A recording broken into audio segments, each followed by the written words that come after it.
وَأَن تَسْتَقْسِمُوا بِالْأَزْلَامِ، اور یہ بھی حرام ہے کہ تم تیروں کے ذریعے قسمت کا حال معلوم کرو، یہ بھی حرام ہے۔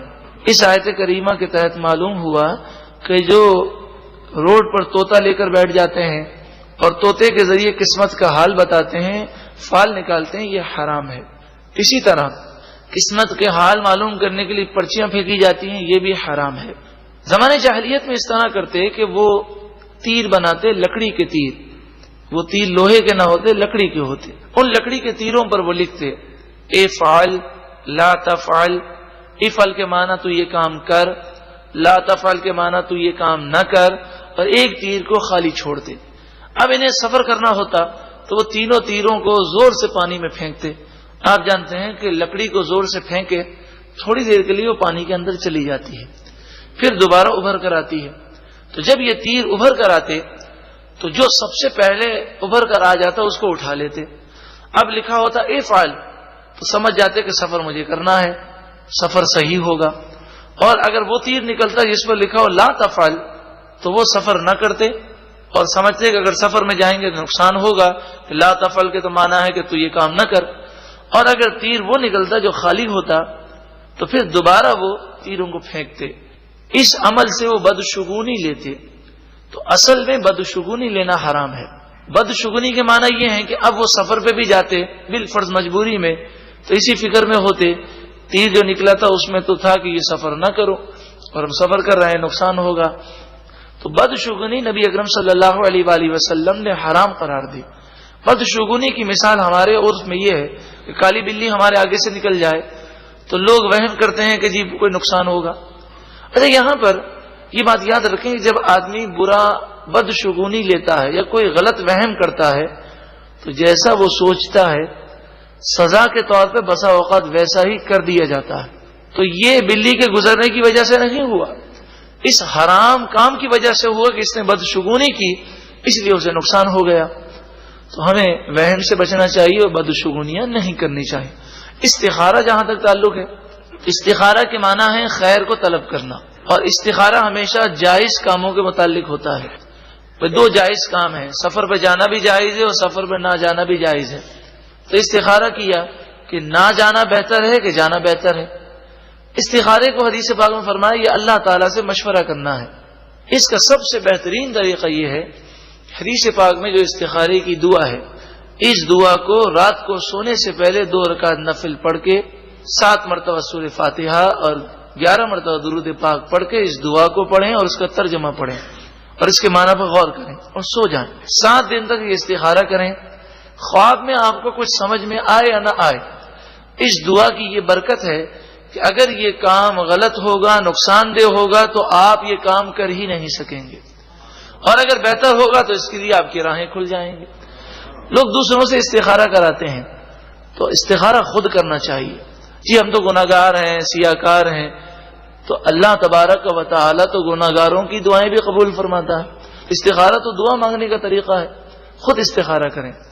اور یہاں تک ہے کہ اگر آپ کو رات کو سو کر 7 دن تک استخارہ کرنے کی مہلت نہ ہو، ابھی بزنس کرنا ہے اور سودا کرنا ہے، آدھے گھنٹے کے بعد فون آئے گا، آپ سوچ رہے ہیں کہ کروں کہ نہ کروں، آپ یہ دعا نکالیں، 7 مرتبہ سورہ فاتحہ پڑھیں، 11 مرتبہ درود پاک پڑھیں، اور پھر یہ استخارے کی دعا پڑھیں، اس کا ترجمہ پڑھیں، اس پر غور کریں، اور پھر 11 مرتبہ درود پاک پڑھ کر پھر جو آپ کا دل فیصلہ کرے اس پر عمل کریں۔ یہ دل کا میلان اسی طرف ہوگا جو آپ کے حق میں بہتر ہوگا۔ کتنا آسان طریقہ ہے، لیکن لوگ دوسروں سے استخارے کے لیے مارے مارے پھرتے ہیں۔ آپ اس دعا کو دیکھیے گا، حدیث پاک میں جو دعا حضور نے صحابہ کرام کو سکھائی اس دعا میں الفاظ ہیں، یا اللہ اگر یہ کام میرے لیے بہتر ہے تو اسے آسان کر دے، اور اگر یہ کام میرے لیے بہتر نہیں تو اس کام کو مجھ سے دور کر دے اور مجھے اس سے دور کر دے، اور جو بہتر ہے اس کی طرف مجھے مائل کر دے۔ بہت پیاری دعا ہے، اللہ تعالی عمل کی توفیق عطا فرمائے۔ ذالکم فسق، یہ تیروں کے ذریعے فال نکالنا، قسمت کا حال معلوم کرنا، یہ گناہ ہے۔ الیوم یئس الذین کفروا من دینکم، آج کے دن کافر تمہارے دین سے مایوس ہو گئے۔ فلا تخشوہم واخشون، بس تم ان سے نہ ڈرو، مجھ ہی سے ڈرو۔ یہ آیت کریمہ جب نبی اکرم صلی اللہ علیہ وآلہ وسلم نے حج فرمایا، آپ نے ایک ہی حج فرمایا، جو آپ نے حج فرمایا 9 ذی الحجہ یوم عرفہ، عرفات کے میدان میں جب عصر کا وقت ہو گیا تب یہ آیت کریمہ نازل ہوئی، یعنی سورج اس مقام پر آیا کہ جب عصر کا وقت ہو جاتا ہے، کیونکہ نبی اکرم صلی اللہ علیہ وسلم نے میدان عرفات میں ظہر ہی کے وقت میں ظہر اور عصر دونوں آپ نے جماعت کروائی تھی۔ تو یہ آیت کریمہ نازل اس سے معنی یہ ہے کہ کافر یہ سمجھتے تھے کہ دین اسلام ایک وقتی تحریک ہے، یہ مٹ جائے گا، لیکن اس وقت کافروں کو یہ معلوم ہو گیا کہ دین اسلام تا قیامت قائم و دائم رہنے والا دین ہے۔ آج کے دن الیوم یئس الذین کفروا من دینکم، آج کے دن کافر تمہارے دین سے مایوس ہو گئے، فلا تخشوہم واخشون، پس تم ان سے نہ ڈرو اور مجھ ہی سے ڈرو۔ الیوم اکملت لکم دینکم، آج کے دن میں نے تمہارے لیے تمہارا دین مکمل کر دیا۔ واتممت علیکم نعمتی، اور آج کے دن میں نے تم پر اپنی نعمت پوری کر دی۔ وردیت لکم الاسلام دینا، اور آج کے دن میں تم سے راضی ہوا اسلام دین ہونے کے اعتبار سے، یعنی اسلام کو تمہارے لیے دین پسند فرمایا، دین مکمل ہوا۔ اس سے مراد دین کے اصول ہیں، یعنی قرآن مجید فرقان حمید میں رہتی دنیا تک آنے والے تمام نئے مسائل کا جواب اصولوں کی صورت میں موجود ہے۔ ہم قرآن و حدیث کی روشنی میں ہر نئے مسئلے کا جواب تلاش کر سکتے ہیں، یہی علماء نے کام کیا اور مجتہدین نے اس پر کام کیا۔ جب یہ آیت کریمہ نازل ہوئی، امام بخاری اور مسلم اپنی بخاری شریف اور مسلم شریف میں لکھتے ہیں کہ حضرت عمر رضی اللہ تعالی عنہ کے پاس ایک یہودی آیا، اور امام ترمذی لکھتے ہیں حضرت عبداللہ بن عباس کے پاس بھی ایک یہودی آیا، اور یہودیوں نے ان دونوں شخصیتوں سے یہ کہا کہ یہ جو قرآن کی آیت تمہارے پاس ہے، اگر یہ آیت ہم پر نازل ہوتی تو ہم اس دن کو عید کا دن مناتے۔ اتنی پیاری آیت کہ دین کی تکمیل کی آیت کریمہ ہے، تو ہم اسے عید مناتے، اس کی یادگار مناتے۔ حضرت عبداللہ بن عباس اور حضرت عمر رضی اللہ تعالی عنہما نے انہیں یہ جواب دیا کہ یہ آیت جس دن نازل ہوئی ہم اس دن میں 2 عیدیں مناتے ہیں۔ یہ آیت یوم عرفہ کو نازل ہوئی، یوم عرفہ بھی ہمارے نزدیک عید کا دن ہے، اس دن جمعے کا دن تھا، ان یوم الجمعۃ یوم العید، جمعے کا دن بھی مسلمانوں کے لیے عید کا دن ہے۔ اس حدیث پاک کے تحت علماء نے لکھا کہ جب بھی اللہ تعالیٰ کی بڑی نعمت کا نزول ہو اس دن کی یاد منانا، ان معنوں میں کہ وہ جب دن آئے تو اللہ کی عبادت کریں، اللہ کا شکر کریں، صدقہ و خیرات کریں، تو دن کی یادگار منانا بالکل جائز ہے۔ اگر ایسا نہ ہوتا تو حضرت عمر اور حضرت عبداللہ بن عباس رضی اللہ تعالی عنہم ان یہودیوں سے کہتے کہ یہ دن منانا تو ہمارے یہاں بدعت ہے، ہم تو دن نہیں مناتے۔ اب نے کہا مناتے ہیں، لیکن تم ایک عید کی بات کرتے ہو، اس دن ہم 2 عیدیں مناتے ہیں، یوم عرفہ بھی عید کا دن ہم نے منا لیا اور جمعے کا دن بھی ہمارے لیے کیا ہے؟ عید کا دن ہے۔ فمن اضطر فی مخمصۃ غیر متجانف لإثم، پھر جو کوئی بھوک و پیاس میں مجبور ہو جائے، غیر متجانف لإثم، گناہ کی طرف سرکشی کرنے والا نہ ہو، بھوکا مر رہا ہے، حرام گوشت کے علاوہ اور کوئی چیز کھانے کو نہیں ہے، پیاسا مر رہا ہے، شراب کے علاوہ اور کوئی چیز پینے کو نہیں ہے، تو جان بچانے کے لیے اتنے لقمے کھا سکتا ہے جس سے صرف جان بچ جائے، اس سے زیادہ کھانے کی اجازت نہیں۔ فإن اللہ غفور الرحیم، پس بے شک اللہ تعالی بخشنے والا مہربان ہے۔ یسألونک ماذا احل لهم، آپ سے پوچھتے ہیں کہ ان کے لیے کیا چیز حلال کی گئی۔ قل، اے محبوب آپ فرمائیے، احل لکم الطیبات، تمام پاکیزہ چیزیں ان کے لیے حلال کی گئیں۔ وما علمتم من الجوارح، مکلبین، ان شکاری جانوروں کا شکار بھی حلال کیا گیا جنہیں تم شکار کرنا سکھاتے ہو. تعلمونہن، تم ان جانوروں کو شکار کرنا سکھاتے ہو. مما علمکم اللہ، جیسا کہ اللہ نے تمہیں سکھایا، اس علم سے تم شکاری جانوروں کو سدھارتے ہو اور انہیں شکار کرنا سکھاتے ہو. شرعی مسئلہ سماعت کر لیجئے کہ شکاری جانور مثلا کتا ہے، چیتا ہے، باز ہے، ان کے ذریعے شکار کروایا جاتا ہے. اس کا شرعی مسئلہ یہ ہے کہ شکاری جانور مسلمان کا ہونا ضروری ہے، کہ مسلمان کا یہ جانور ہو، اس کا مالک مسلمان ہو. دوسری شرط یہ ہے کہ جب اسے چھوڑیں گے تو بسم اللہ اللہ اکبر پڑھ کے چھوڑیں گے.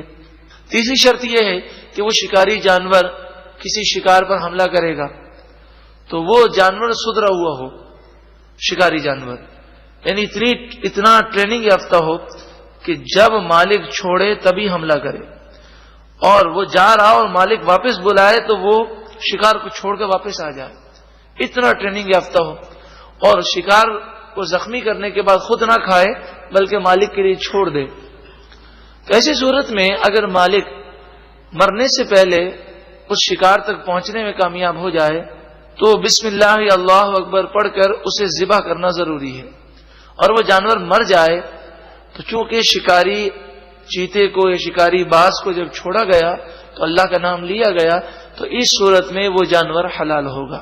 اسی طرح کا مسئلہ تیر کا ہے کہ تیر کے ذریعے جو شکار کیا جاتا ہے تو بسم اللہ اللہ اکبر پڑھ کے تیر کو چھوڑا جائے گا اور تیر اس جانور پر لگا، زخمی حالت میں جانور ہاتھ میں آ جائے تو بسم اللہ اللہ اکبر پڑھ کے اسے ذبح کیا جائے گا. اور تیر انداز کے پہنچنے سے پہلے شکار اگر مر گیا تو وہ چونکہ تیر چھوڑا تھا اللہ کا نام لے کر تو وہ جانور حلال ہے. گولی کے بارے میں علماء مختلفی ہیں. صحیح تحقیق یہ ہے کہ گولی سے شکار حلال نہیں ہوتا. تیر یا اس طرح کی چیزیں جو نوکیلی چیزیں ہیں، جو چیرنے والی چیزیں ہیں، ان سے شکار حلال ہو جاتا ہے. گولی سے شکار اسی صورت میں حلال ہوگا کہ اسے زندہ پکڑ لے زخمی حالت میں اور اللہ کا نام لے کر ذبح کر لے، ورنہ ہمارے نزدیک تحقیق یہ ہے کہ گولی کا شکار یہ جائز نہیں ہے. اگر اسے ذبح کرنے میں ناکام رہا تو وہ مردار ہو جائے گا. فَكُلُوا، بس تم کھاؤ، مِمَّا أَمْسَكْنَا عَلَيْكُمْ، اس جانور سے جو جانور شکاری جانوروں نے شکار کر کے چھوڑ دیا. وَاذْكُرُوا اسْمَ اللَّهِ عَلَيْهِ، اور زندہ پاؤ تو اس پر بھی اللہ کا نام لو. وَاتَّقُوا اللَّهَ، اللہ سے ڈرو. إِنَّ اللَّهَ سَرِيعُ الْحِسَابِ، بے شک اللہ تعالی جلد حساب لینے والا ہے. اليوم، آج کے دن، احل لکم الطیبات، تمہارے لیے پاکیزہ چیزیں حلال کی گئیں. وطعام الذین اوتوا الکتاب حل لکم، اور اہل کتاب کا ذبیحہ بھی تمہارے لیے حلال کیا گیا. اہل کتاب سے مراد یہودی عیسائی ہیں، ان کا ذبیحہ قرآن نے حلال قرار دیا. لیکن اب اہل کتاب وہ پہلے جیسے نہ رہے، لہذا اب کسی بھی یہودی اور عیسائی کا ذبیحہ ہمارے نزدیک حلال نہیں ہے کہ ان کی اکثریت اپنے اصل دین سے منحرف ہے. وطعامکم حل لہم، اور تمہارا ذبیحہ ان کے لیے حلال ہے. والمحصنات من المؤمنات، مومن نیک عورتیں. والمحصنات من الذین اوتوا الکتاب، اور اہل کتاب کی پارسا عورتیں تمہارے لیے حلال کی گئیں، یعنی تم ان سے نکاح کر سکتے ہو. من قبلکم، وہ اہل کتاب جنہیں کتاب تم سے پہلے دی گئی، یعنی یہودی اور عیسائی عورت سے مسلمان مرد نکاح کرے تو قرآن نے اسے جائز قرار دیا. لیکن عیسائی مرد یا یہودی مرد مسلمان عورت سے نکاح کرے تو وہ جائز نہیں. اب جہاں تک تعلق ہے یہودی یا عیسائی عورت سے نکاح کرنا، وہ مسلمان ہو جائے کلمہ پڑھ کر تو اس میں تو کوئی اختلاف ہی نہیں ہے. بات یہ ہے کہ وہ یہودی ہی ہو عیسائی ہو، اس سے نکاح کر لیا جائے. تو میں نے ابھی عرض کیا کہ اب نہ یہودی پہلے جیسے رہے نہ عیسائی پہلے جیسے رہے، یہ اپنے دین کے ہی منکر ہیں، لہذا فی زمانہ یہودی اور عیسائی عورتوں سے نکاح جائز نہیں۔ اور اس کی ایک اور علت بھی ہے، یہودی اور عیسائی عورتوں سے نکاح جب جائز تھا تو صحابہ کرام کے اجماع سے یہ بات ثابت ہے کہ اس کی علت اور اس کی وجہ یہ تھی کہ اسلام کو غلبہ ہو، اس میں یہ شرائط تھے، ایسے علاقے میں جائز ہے جہاں اسلام کو غلبہ ہو، مرد اس عورت کو مسلمان کر سکے نکاح کرنے کے بعد۔